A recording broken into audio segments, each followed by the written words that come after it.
بسم اللہ الرحمن الرحیم الحمد للہ رب العالمین وبہ نستعین وصلی اللہ وسلم علی سید الانبیاء والمرسلین وعلی آلہ واصحابہ اجمعین ومن تبعہم باحسان الی یوم الدین اما بعد۔ اللہ سبحانہ و تعالیٰ کی توفیق سے آج ہم ایک سمندری سفر کے لیے نکلے ہیں۔ ہمارے ساتھ محصلہ کے محترم حنان بھائی اور وشاکھاپٹنم کے صفوان ابن عبد الرحیم ہمارے ساتھ موجود ہیں۔ مجھے ایک حدیث سے متعلق وضاحت کرنی ہے، وہ یہ ہے کہ ایک معروف حدیث مبارکہ ہے حدیث ابن عباس، جس میں اللہ کے رسول صلی اللہ علیہ وسلم معاذ بن جبل رضی اللہ عنہ کو یمن بھیجتے ہیں، اور آپ صلی اللہ علیہ وسلم نے کچھ دعوتی اصول بھی انہیں بتائے ہیں۔ ان دعوتی اصول سے متعلق مجھے آپ کے سامنے ایک اہم بات رکھنی ہے۔ پہلے میں آپ کو حدیث بتا دیتا ہوں۔ حدیث کیا ہے؟ امام بخاری رحمہ اللہ اپنے الجامع الصحیح کی متعدد کتابوں میں لائے ہیں اس حدیث کو، کتاب الزکوٰۃ میں بھی لائے ہیں، اور باب قائم کیے ہیں اس حدیث پر کہ باب اخذ الصدقۃ من الاغنیاء وترد فی الفقراء، باب اخذ الصدقۃ من الاغنیاء وترد فی الفقراء حیث کانوا۔ اس باب کے تحت امام بخاری رحمہ اللہ نے جو عبداللہ بن عباس رضی اللہ عنہما سے مروی حدیث لائے ہیں کہ اللہ کے رسول صلی اللہ علیہ وسلم نے جب معاذ بن جبل رضی اللہ عنہ کو یمن کی طرف بھیجا بحیثیت مبلغ اور داعی بنا کر، اور زندگی کے آخری ایام میں اللہ کے رسول صلی اللہ علیہ وسلم نے کیا کہا؟ اِنَّكَ سَتَأْتِي قَوْمًا أَهْلَ کتاب، کہ آپ جو یمن کی طرف جا رہے ہیں، وہاں جو باشندے ہیں، وہاں جو لوگ ہیں، اعتقادی طور پر وہ نصرانی لوگ ہیں، نصارہ ہیں، اہل کتاب ہیں، آپ ان کے پاس جا رہے ہیں، تو گویا کہ ذہنی طور پر آپ تیار رہیں کہ دعوت و تبلیغ سے متعلق آپ کو کیا کرنا چاہیے، کیا بولنا چاہیے، آغاز کیا کرنا چاہیے، وغیرہ وغیرہ۔ اس کے بعد اللہ کے رسول صلی اللہ علیہ وسلم نے کہا کہ آپ جب ان لوگوں کے پاس جائیں، فَإِذَا جِئْتَهُمْ، جب آپ ان کے پاس جاتے ہیں، ان کے پاس پہنچتے ہیں، تو کیا کہا کہ سب سے پہلے آپ انہیں توحید باری تعالیٰ سے متعلق بتائیں کہ فَدْعُوهُمْ إِلَىٰ أَن يَشْهَدُوا اللَّهَ إِلَٰهَ إِلَّا اللَّهُ وَأَنَّ مُحَمَّدًا رَسُولُ اللَّهِ۔ جب آپ ان کے پاس جائیں تو سب سے پہلے کس بات کی طرف دعوت دیں؟ فَدْعُوهُمْ إِلَىٰ أَن يَشْهَدُوا اللَّهَ إِلَٰهَ إِلَّا اللَّهُ وَأَنَّ مُحَمَّدًا رَسُولُ اللَّهِ، کہ توحید باری تعالیٰ کی طرف بلائیں کہ وہ اللہ سبحانہ و تعالیٰ کی الوہیت کی گواہی دیں، اور یہ کہ محمد اللہ کے رسول ہیں صلی اللہ علیہ وسلم، آپ اس بارے میں بتائیں۔ اللہ کے رسول صلی اللہ علیہ وسلم نے کہا کہ فَإِنْ أَطَاعُوهُمْ یا فَإِنْ أَطَاعُوكَ بِذَلِكَ، اگر وہ تمہاری اس سلسلے میں تابعداری کر لیتے ہیں، تمہاری بات مان جاتے ہیں، تو پھر کیا کرنا چاہیے؟ کہا کہ فَأَخْبِرْهُمْ أَنَّ اللَّهَ قَدْ فَرَضَ عَلَيْهِمْ 5 صلوات فی یوم و لیلہ، کہ اللہ سبحانہ و تعالیٰ نے تم پر 5 وقتہ نمازیں فرض کی ہیں، صبح شام۔ اب اس کے بارے میں ان کو بتائیں۔ فَإِنْ أَطَاعُوا لَكَ بِذَلِكَ، اگر وہ تمہاری بات مان جاتے ہیں، اس بات کو بھی لے لیتے ہیں، فَإِنْ أَطَاعُوا لَكَ بِذَلِكَ، تو فَأَخْبِرْهُمْ أَنَّ اللَّهَ قَدْ فَرَضَ عَلَيْهِمْ صَدَقَةً تُؤْخَذُ مِنْ أَغْنِيَائِهِمْ فَتُرَدُّ عَلَى فُقَرَائِهِمْ۔ نماز کی بات ہونے کے بعد زکوٰۃ سے متعلق بتائیے کہ اللہ رب العالمین نے ان پر زکوٰۃ بھی فرض کیا ہے، کہ وہ اس علاقے کے مالداروں سے زکوٰۃ حاصل کریں گے اور اس علاقے کے غرباء میں، فقراء میں تقسیم کریں گے۔ اس حدیث سے متعلق بتانا کیا ہے کہ آپ صلی اللہ علیہ وسلم معاذ بن جبل کو یمن کی طرف بھیج رہے ہیں، اور اہل کتاب کو دعوت دینے کے لیے کیا کہا کہ شہادتین کا اقرار کروائیں، وہ اگر بات مان لیتے ہیں تو نماز کی فرضیت پر گفتگو کریں، وہ بھی مان جاتے ہیں، تو پھر ایسی صورت میں زکوٰۃ سے متعلق بتائیں۔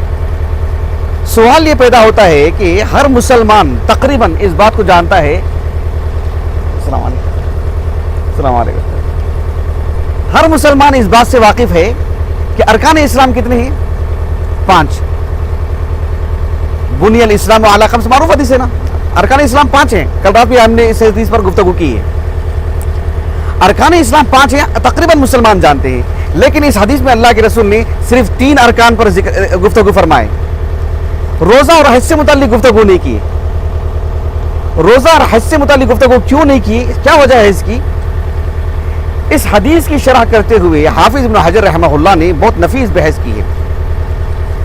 آپ نے علامہ شمس الدین الکرمانی صاحب الکواکب الدراری ان کے حوالے سے بھی لکھا ہے، اور اپنے استاذ علامہ البلقینی کے بھی حوالے سے لکھا ہے۔ علامہ شمس الدین الکرمانی رحمہ اللہ کے حوالے سے کیا لکھا کہ انہوں نے کہا کہ اس حدیث میں صرف ارکان ثلاثہ پر گفتگو ہوئی ہے، شہادتین کا اقرار، نماز اور روزہ۔ حج اور رمضان کے روزوں سے متعلق کیوں گفتگو نہیں ہوئی؟ تو اس سلسلے میں علامہ کرمانی رحمہ اللہ نے کہا کہ بات دراصل یہ ہے کہ آپ دیکھو قرآن میں اکثر نماز اور زکوٰۃ کا ذکر ہے، چونکہ کثرت سے اس کا ذکر ہے شہادتین کے علاوہ نماز قرآن میں، کہا کہ اس کی ایک اہمیت ہے، اس کا ایک مقام ہے، اس وجہ سے اللہ رب العالمین نے نماز اور زکوٰۃ کے کثرت سے ایک ساتھ ذکر فرمایا ہے، اسی وجہ سے اللہ کے رسول نے بھی یہاں پر اس کا ذکر فرمائے ہیں۔ یہ بات انہوں نے کہی علامہ کرمانی نے رحمہ اللہ، کہ قرآن میں اکثر ایسا ہی ہوا ہے نا۔ علامہ کرمانی رحمہ اللہ نے ایک اور بات کہی، انہوں نے جو دوسری بات کہی وہ یہ کہ یہ جو زکوٰۃ اور نماز کا جو معاملہ ہے، اگر وہ کسی مسلمان پر واجب ہو جائے، فَإِذَا وَجَبَ عَلَى الْمُكَلَّفِ، تو کہا کہ لا يسقطان علیہ اصلاً، اگر نماز اور زکوٰۃ کسی مسلمان پر واجب ہو جائے، کسی مکلف پر واجب ہو جائے، تو پھر ایسی صورت میں وہ دونوں عبادتیں کبھی بھی اسے ساقط نہیں ہوتی۔ نماز کو لے لیجیے، حالت صحت میں ہو، مرض کی حالت میں ہو، مریض ہو، سفر میں ہو، حضر میں ہو، کھڑ کر پڑھ سکتا ہے، بیٹھ کر پڑھ سکتا ہے، لیٹ کر پڑھ سکتا ہے، نماز تو بہرحال پڑھنا ہی ہے۔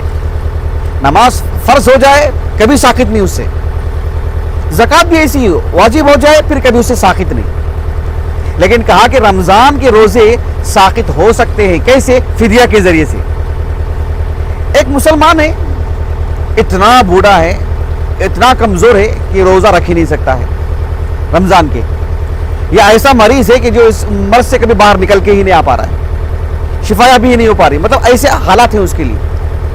حاملہ عورت ہے، دودھ پلانے والی عورت ہے، ان کے لیے بھی راجح قول کے مطابق یہ ہے کہ جو ہے مطلب فدیہ ہے ان کے لیے روزہ نہیں ہے۔ اب خلاصہ کلام یہ ہے کہ حج کا معاملہ بھی لے لیجیے آپ، ایک شخص حج نہیں کر پا رہا ہے تو ایسی صورت میں وہ کسی کے ذریعے سے حج کروا سکتا ہے، حج بدل، اگر وہ حج کرنے کی بالکل بھی طاقت نہیں رکھ پاتا ہے، مطلب جسمانی طور پر جا نہیں سکتا ہے، ایسے کچھ عوارض ہیں اس کے کہ جا ہی نہیں سکتا ہے، مان لے لیکن جا نہیں سکتا حج کے لیے۔ بہرحال کہنے کا مطلب یہ ہے کہ حج اور رمضان کے روزوں سے متعلق بات الگ ہے، اس وجہ سے اللہ کے رسول نے ذکر کی، ایک حکمت انہوں نے بتائی اسے۔ حافظ ابن حجر رحمہ اللہ نے اپنے استاذ علامہ ابو حفص عمر ابن رسلان البلقینی رحمہ اللہ، فتح الباری آپ اٹھا کے دیکھو، جگہ جگہ قال شیخنا شیخ الاسلام، قال شیخنا شیخ الاسلام، علامہ بلقینی مراد ہے، ایک آدھ جگہ پر حافظ عراقی بھی مراد ہے کتاب التوحید وغیرہ میں۔ علامہ بلقینی رحمہ اللہ کے حوالے سے انہوں نے لکھا کہ علامہ بلقینی رحمہ اللہ کہتے ہیں کہ ارکان اسلام یعنی کتاب و سنت میں اگر ارکان اسلام کو بیان کرنے کی بات ہو، ارکان اسلام، تو تب پورے کے پورے پانچوں کا ذکر ہوگا۔ یعنی اگر مقصود یہ ہے کہ ارکان اسلام بتانا ہے تو ارکان اسلام 5 ہیں اور 5 ارکان بتائے جائیں گے. جیسے کہ آپ دیکھو ابن عمر رضی اللہ عنہ سے جو مروی حدیث ہے، کل رات کے درس میں ہم نے تفصیل سے ذکر کیا اس کو، کہ بنی الاسلام علی خمس، یا صحیح مسلم کے جو الفاظ ہیں، بنی الاسلام علی خمسۃ علی ان یوحد اللہ واقام الصلاۃ وایتاء الزکاۃ وصوم رمضان والحج. یہ 5 کے 5 کیوں ذکر کیے گئے؟ یہاں مقصود کیا ہے؟ مقصود ارکان اسلام کو بیان کرنا ہے. تو علامہ بلخی رحمہ اللہ نے کہا کہ ارکان اسلام سے متعلق 2 حالتیں ہیں. ایک حالت یہ ہے کہ ارکان اسلام کو بیان کرنا ہے، تو پھر 5 کے 5 بیان کیے جائیں گے. نہیں، اگر مقصود یہ ہے، جو دوسری حالت ہے کہ آپ کو اسلام کی طرف دعوت دینا ہے کسی کو، تو پھر ارکان ثلاثہ بیان کریں گے. اگر آپ کو ارکان بیان کرنا ہے، ارکان خمسہ، تو پھر ارکان خمسہ بیان کریں گے. مقصود ارکان خمسہ بیان کرنا نہیں ہے، مقصود کسی کو اسلام کی دعوت دینا ہے. پھر تو شہادتین کا اقرار، شہادتین سے متعلق بتانا ہے، نماز سے متعلق بتانا ہے، زکوٰۃ سے متعلق بتانا ہے. اگر اسلام کی دعوت دینی ہے تو وہاں ارکان خمسہ بیان کرنے کی ضرورت نہیں. جیسے آپ دیکھو سورۃ التوبہ میں اللہ رب العالمین نے کہا فَإِن تَابُوا وَأَقَامُوا الصَّلَاةَ وَآتَوُا الزَّكَاةَ فَخَلُّوا سَبِيلَهُمْ فَإِن تَابُوا وَأَقَامُوا الصَّلَاةَ وَآتَوُا الزَّكَاةَ فَإِخْوَانُكُمْ فِي الدِّينِ. سورۃ توبہ کی آیت ہے، دونوں آیتیں. اور سورۃ التوبہ روزہ اور حج کے فرض کے بعد نازل ہوئی آیت کریمہ یہ سورت. تو اس اعتبار سے ارکان اسلام کی 2 حالتیں. مقصود کیا ہے؟ ارکان اسلام بیان کرنا ہے تو پورے کے پورے ارکان بیان کیے جائیں گے. نہیں، مقصود صرف کسی کو اسلام کی دعوت دینی ہے تو پھر ارکان ثلاثہ. ایک خود معروف حدیث ہے، ابن عمر سے ہی معروف حدیث ہے، متفق علیہ حدیث ہے. اللہ کے رسول نے کہا صلی اللہ علیہ وسلم امرت ان اقاتل الناس حتی یشهدوا ان لا الہ الا اللہ وان یقیموا الصلاۃ وآتوا الزکاۃ. اس میں کیا مقصود ہے؟ اس میں اسلام کی دعوت مقصود ہے، ارکان اسلام بیان کرنا مقصود نہیں ہے. ابن عمر سے دونوں حدیثیں آ رہی رضی اللہ عنہما. ایک میں ارکان اسلام کو مکمل بیان کیا جا رہا ہے، مقصود کیا ہے؟ ارکان اسلام بیان کرنا ہے. ایک میں صرف دعوت دینی مقصود ہے تو ارکان ثلاثہ. اس لیے وہ معاذ بن جبل رضی اللہ عنہ کو جب اللہ کے رسول نے یمن بھیجا تو وہاں پر صرف شہادتین اور نماز اور زکوٰۃ کا ذکر ہے، رمضان کی روزوں کا اور حج کا ذکر اس لیے نہیں ہے کہ اس میں ارکان اسلام بیان کرنا مقصود نہیں ہے، بلکہ دعوت دینا مقصود ہے. دعوت دیتے ہوئے ارکان ثلاثہ ہی کیوں؟ اس کی 2 حکمتیں بیان کی علامہ بلقینی رحمہ اللہ نے، جو سنن ترمذی پر انہوں نے شرح لکھی ہے. ایک حکمت انہوں نے یہ بیان کی کہ یہ جو ارکان خمسہ ہیں وہ کل ملا کر کے اسے آپ 3 حصوں میں تقسیم کر سکتے ہیں، 3 حصوں میں آپ اسے بانٹ سکتے ہیں، یا 3 حصوں میں آپ اسے جو ہے مطلب یعنی سکیڑ سکتے ہیں. ایک ہے کہ اعتقادی، قلبی طور پر، اعتقادی طور پر جو ہمارا عقیدہ ہے، اعتقاد ہے، اور وہ ہے شہادتین. اور دوسرا ہے بدنی عبادت، وہ ایک نماز، اور ایک مالی عبادت ہے، وہ ہے زکوٰۃ. رمضان بھی بدنی عبادت ہے تو اس میں سے ایک نماز کا ذکر ہو گیا، اس وجہ سے بھی روزے کا ذکر نہیں ہوا کیونکہ ایک بدنی عبادت ہو چکی ہے. حج بدنی عبادت بھی ہے اور مالی عبادت بھی ہے حج، اس وجہ سے بھی اس کا ذکر نہیں ہوا. کیوں؟ نماز اور زکوٰۃ کا ذکر ہو چکا ہے. کہا کہ اس وجہ سے وہاں پر اللہ کے رسول نے روزے کا اور جو ہے حج کا ذکر نہیں کیا. ایک دوسری حکمت انہوں نے یہ بتائی کہ کسی بھی انسان کو آپ اسلام کی دعوت دیں گے تو بنیادی چیز یہ ہے کہ شہادتین کا اقرار. وہ ایک انسان پر بہت شاق گزرتا ہے، وہ بہت بڑی تکلیف کی چیز کہ بھئی آپ ایک دین سے دوسرے دین میں منتقل ہو رہے ہیں، پورے سوچ و بچار کے بعد آسان کام نہیں ہے. تو شہادتین کا اقرار ہو جائے، اگر اس میں وہ کامیاب ہو جاتا ہے، پھر مسئلہ آتا ہے نماز کا، وہ بھی شاق گزرتا ہے کیونکہ دن میں 5 مرتبہ پڑھنا ہے. وہ بھی اگر ہو جائے مسئلہ، پھر زکوٰۃ کا مسئلہ ہے. زکوٰۃ جو ہے سال میں 1 مرتبہ نکالنا ہے. انسان کو جو مال سے محبت ہے، آسان بات نہیں ہے کہ سال میں 1 مرتبہ زکوٰۃ نکالیں. تو یہ 3 چیزیں ذکر کر دی گئی. تو روزہ اس کے بنسبت ہلکا معاملہ ہے کہ سال میں 1 مرتبہ بس روزہ رکھنا ہے، زندگی میں 1 مرتبہ حج کرنا ہے.